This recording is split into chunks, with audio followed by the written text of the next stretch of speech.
తిరుమలలో శ్రీవారికి చేసిన అభిషేకం నీరుని తీర్థంగా ఎందుకిస్తారో తెలుసా? పూర్వం తిరుమలలో ఒకరోజు అర్చకులకు పెద్ద సందేహం వచ్చింది. స్వామికి చేసే అభిషేకంలో వచ్చే జలాలు ఎంత పవిత్రం, దాన్ని ఏమి చెయ్యాలి?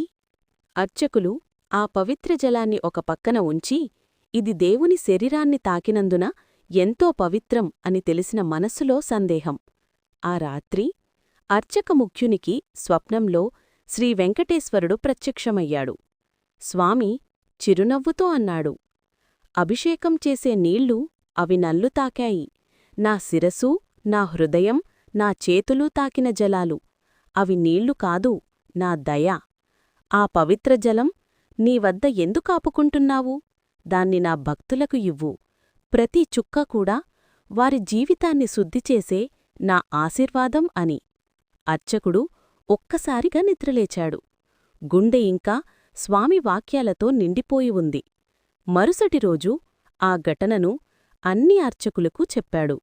ఆ రోజునుండి తీర్థంని భక్తులకు ఇవ్వడం ప్రారంభమయింది.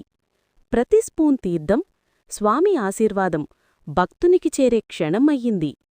ఈ ఆచారం తిరుమలలో వేల ఏళ్లుగా కొనసాగుతోంది. ప్రతిరోజూ కొత్తగా సిద్ధం చేసిన వేదమంత్రాలతో అభిషేకం చేసిన నీళ్లు భక్తులకు 3 సార్లుగా ఇస్తారు.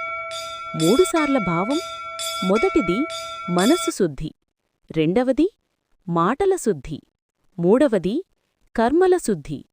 అలా స్వామి శరీరాన్ని తాకిన జలం స్వామి కటాక్షంగా మారి తీర్థం రూపంలో భక్తుల దగ్గరకెళ్ళింది.